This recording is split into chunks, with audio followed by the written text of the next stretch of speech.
Good afternoon, everyone. We are Logitech, and we are here and we are going to report or present our system, which is deliverable 10, 11, and 12.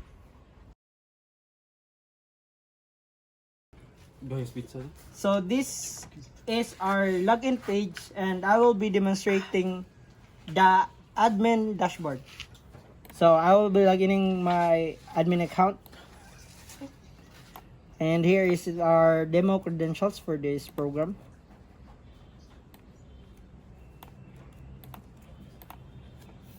So once we succeeded our login, we will see our dashboard in the in the admin system. So in here we can see the total users of our system and the active users, and these are our features in the services of our program, and this is the average session time that our programs is used. And here we can see the geographic distributions and where our program are being used by our clients. So this this already is shown by the top top barangays user. So in the lower part we can also see the most accessed resources in the last 30 days. So it is already categorized with bars, so it is very easy to read. And also in the line chart we can see the user's activity throughout the week. We can see each value of the users every day. In the lower part, we can see the different distributions of users in which services they are used. In the support group activity, we have this recovery support, family and friends, wellness, youth support, and the resource categories. We can see the rehabilitation centers, counseling services, support groups. And the system health, we can see the platform status, which is operational.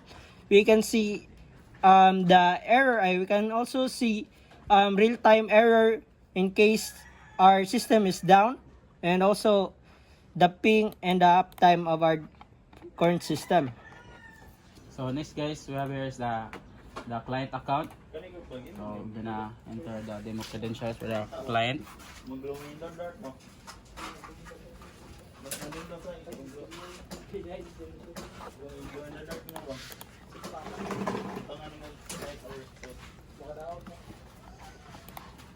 Okay. So here is the home page. We have here the resource directory, health information, support groups, and self-assessment. So this right here, you can also see this in the left side of the page. So we're going to enter the advanced booking. So right here is where you're gonna appoint or schedule some appointments. So first is gonna click the new booking, and the what service would you like to choose. We have here the counseling session, medical check up, and so on, and just select counseling and date to day, time, and the provider name, which is your which you can have, or you can put your doctor name or the provider. So this example, okay, location that way.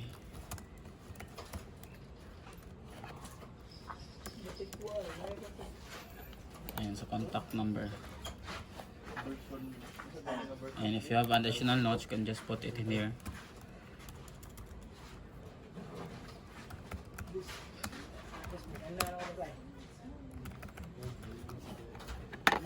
Okay, once you're done confirm booking, you can also see here your bookings which are pending. So once you complete booking, the admin will this will pop up in the admin's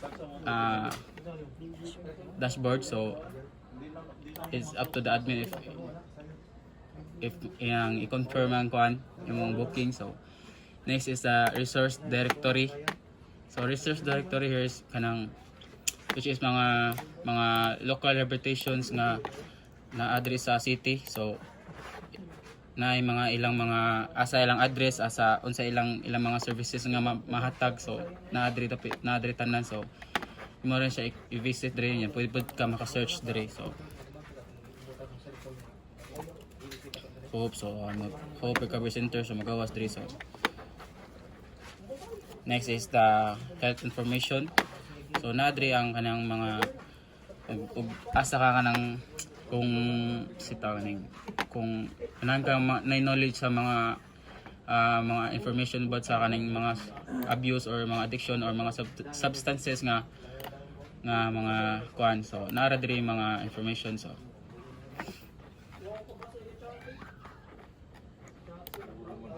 na, and so ari na po ta sa support groups. So support groups is kining, you have here the recovery support and family and friends and wellness and mindfulness and youth support. So this is for that you have a connection for the people that sample your family and friends. You can chat it in here. And also the recovery support.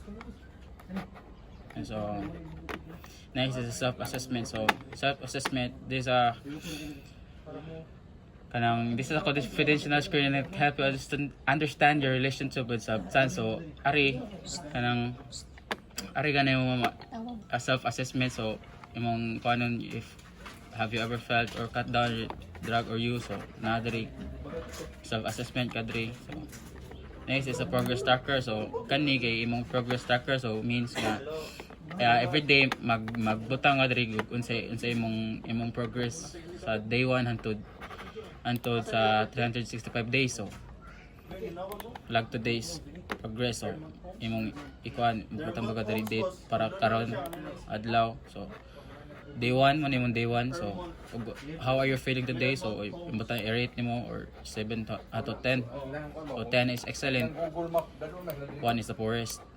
So ito na lang 5. So you have notes here nga silbi mo rin siya og diary without. So imo save entry are na matrack rin nimo imong kuan diri, imong progress diri. So nana siya graph diri and reset entries, mabutar po imong data nimo diri. So settings for the client settings. So you have here the notification settings if you want na ma-notify ka if na ay update sa imong account. Privacy settings, kung ganahan ka imo i-hide imong profile, pwede na mo i-check. And to authentication factor. So save settings. So good afternoon, everyone. We are here. I'm assigned for the crude operation management. So this is where here the content management. So we click here and this is the resource directory, health information. So we have here, we add the new resources. So this is where the client create an account. So we can schedule this one. So example, we have here we call this JBin. So JBin, this is a client name, and we have here the categories. So we choose the rehabilitation center, counseling support group. So I choose here the rehabilitation center. So the next one, the address. So we have here Centro.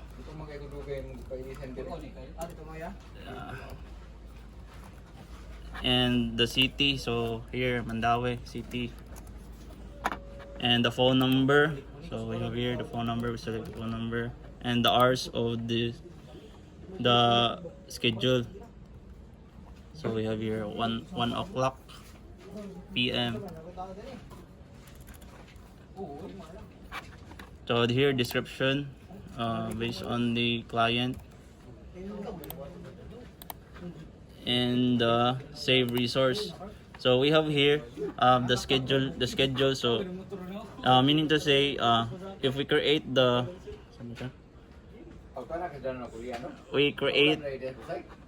schedule of the client, and create, then we read, then we update. Here we go. This is the icon, so we update the schedule here, so we update and we read, and we can also delete this one, so according to the schedule. So we have here, you press delete. Okay, so that's one way we can. Here you go. That's it. Oh, thank you, Dada. This is the advanced booking. So this is the crowd operation for new clients.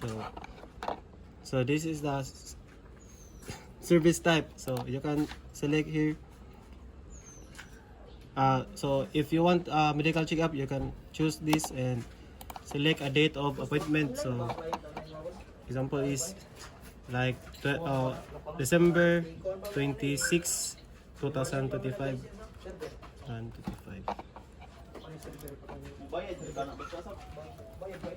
Then you can select the time of the appointment. So let's put it in 8 a.m.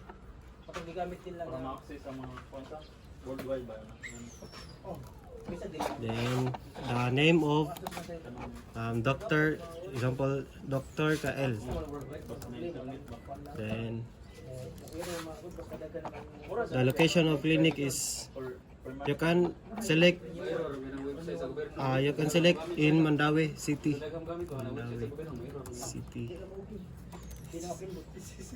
Then the contact number, you put your contact number in here. So I put example. Then you can put additional notes like you have you can describe your sick, like you have a sore throat, like that. Then you put here like that. Then confirm booking. So this is your booking, and waiting for the approval of the admin. So that's all. For the source code management of our code, we use the GitHub repository. So in adding a code to a GitHub,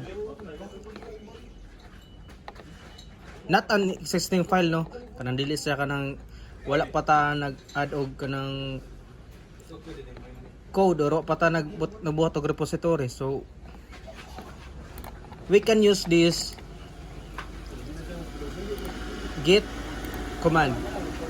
Example, git init.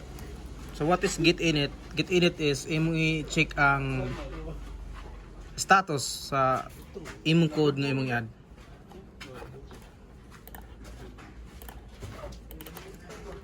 Next is git status. Tanawin mo ang code kung unsay mga code nga imong i-check niya ang status, kung asan niya ang code. Ibutang unsay code nga available or folder or file nga available nga ibutang sa imong GitHub repository. Git add, we can add all the file or folder nga imong i-add dito sa imong GitHub repository. Git commit -m. This include the message that you want to kanang imong kanya are dire maka-display dire sa imong sa imong gi-commit for the new code. Git push origin branch name, which is the branch name, the master or the main. So there are two types of branch. We called it master and origin main. And that will be all. Thank you.